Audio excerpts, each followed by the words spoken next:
itself, the cartridge looked like a bread, and you would enter them in here into this slot. Now apparently it still has a phone number right there. I have not given it a try to call. Maybe it still works. Who knows? But if you guys want to call them, feel free to do so. It would be interesting to know if the service is still working or not. But we'll see. But I still like that too because it's also a classic thing. I remember watching old videos on how customers would like come in and bring their NES into the shop to either replace it or repair it for any damage that the NES takes. But that was back in the old days. I don't think anyone would like take their console to a local game shop and have that repaired. Most people would just toss it away and just buy it new. I personally would just do that, honestly, even though it's just a waste of plastic, waste of hardware, of wires. I could probably use that for other stuff, but that's not the point. But yeah, the NES is one of the coolest systems to have. Now, this is not, of course, my exact NES. I had one as a kid, but unfortunately, my parents, I believe it was my mom who donated it to charity for whatever reason. I forgot what was the reason, but I remember she told me that she donated it to charity. But I got it back because I love the NES and I love the games. Let's take a quick look right here.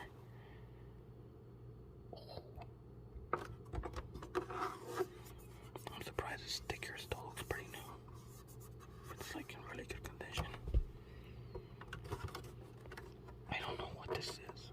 It looks like you can't or gotta remove it because it looks like it has like these little things, little clip things, but I don't know if you can remove it or not. Probably not. Look at again, the Nintendo hotline service. It's pretty cool. I like it. How they advertise the phone number a lot. Like I said, feel free to call them to see if they answer or not. Let me know in the comments down below if you get any or anyone answering the phone from this phone number. We also have the NES Control Deck. Actually, yeah, that's the name of it, I believe. NES Control Deck, which is basically this thing. Easy adapter. Apparently, I had to buy an adapter to make sure if it works or not, but they're kind of expensive. But yeah, we'll see if I'm able to get one and maybe show this in a future video to do some gameplays. I don't know. I haven't thought about that yet. But yeah, there's also a serial number there if anyone wants to look that up. That'd be pretty cool. Back here we have an outlet, the AF switch, the channel 3 or channel 4. Pretty interesting though. If you grew up having those big fat televisions, you would definitely have to put this in channel 3 or 4 in order for your game to show. I remember doing it because I used to struggle with that a lot, like either channel 3 or 4 and have to restart it. It was either, but yeah, those were the good days. There's like, I think there's a switch here. Yeah, there's a switch down here. I don't know if you guys can see that, but it's like a little switch. But I put it back to channel 3. The adapter. Not really common adapters as far as I'm aware, because I couldn't find any of them. I don't know. Maybe I'm not searching hard enough. I don't know. The little design right here. My only question is, I wonder why Nintendo chose to go with this color design. You know, it's pretty interesting. Like, I don't even know what color is this. I can't even tell. It's like a light mixture with something. I don't know. I'm bad with colors. There's some tape here. I don't know who put tape, but somebody put tape on that thing. From like the lid not popping out. We have 2 buttons. The power and the reset button.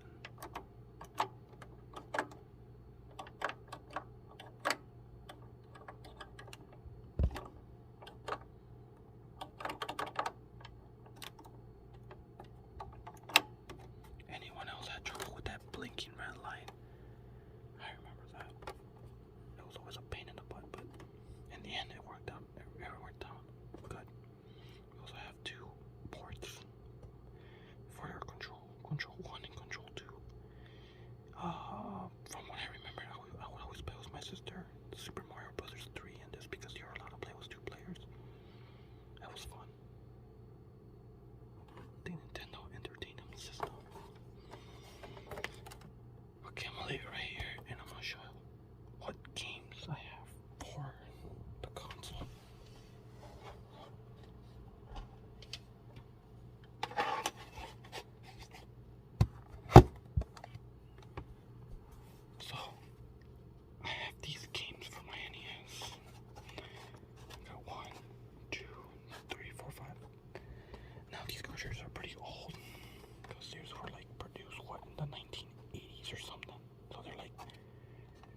Luigi didn't come out until Mario Brothers.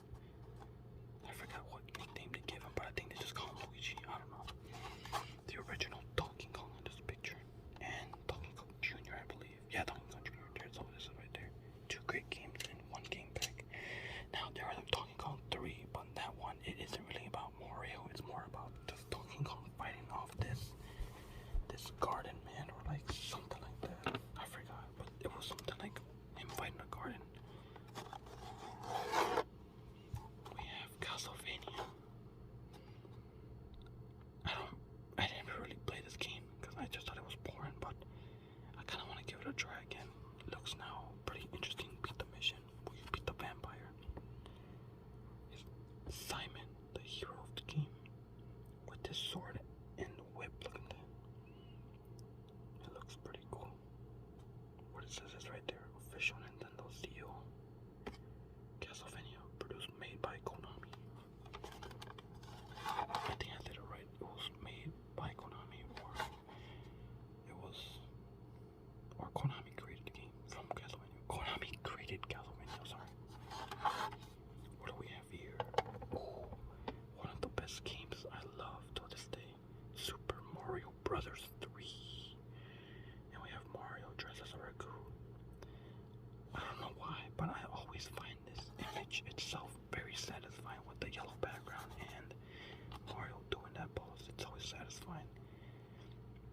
But yeah, Super Mario Bros. 3 was the best Mario game I love. I mean, I love all Mario games, but Super Mario Bros. 3 is the best.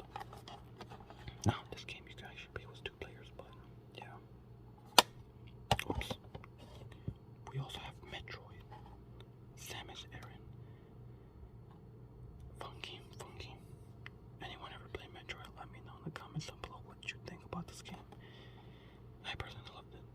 It's like Halo, but in a Nintendo version way, because like you can shoot as you run. I don't know. It's a weird combination. It doesn't make any sense, but it's okay. Last game, Super Mario Brothers 2. Okay, now this game is hella good, but also very, very, very different from any other Mario games, and I'll tell you why. A little story behind this game, and I believe I remember it clearly. Originally, this was not Super Mario Brothers 2. It was actually named, you may call it Doki Doki Panic. That's the original name, Doki Doki Panic. When they were making that game, Doki Doki Panic, the people, the consumers, ourselves, we thought it was like a Mario game because it felt like a Mario game. It has similarities from the first game. So when they brought Doki Doki Panic to the United States, everyone was thought that it would look like a Mario game. So they redid the work and ported Mario characters into this game and changed the title because it actually felt like a Mario game, especially the theme song. Oof. But yeah, that was the reason why this game has a long history. There was a YouTuber name, I believe his name was Gaming Historian, where he talks about like retro games. Now I'm not like saying I'm promoting or anything, but it's just like if you're interested to see more about the history, I would suggest this video because this video it explains everything clearly. But yeah, originally this game was Doki Doki Panic, but they translated to Super Mario Bros. 2. I love this game. But yeah. Now let's be real, guys. Oh wait, it doesn't say it here. No, it doesn't say it. Now I remember in one of the cartridges, from what I remember, it says do not blow on them. I remember blowing on them and the game didn't damage. It still works. But yeah, I still do.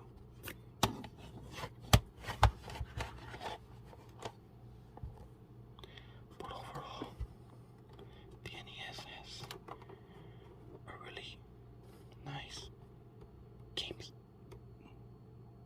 selections it has. I know it's pretty old. It's like made what, 19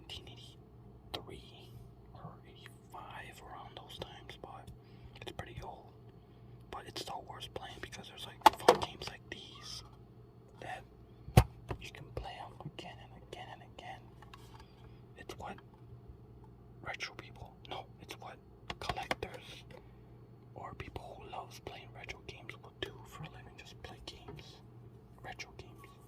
But yeah, my friends, I love the Nintendo Entertainment System. It's actually my first system growing up as a kid, my legit first system. But yeah, if you guys enjoyed the video, please like the video. Let me know in the comments down below if you ever owned the NES.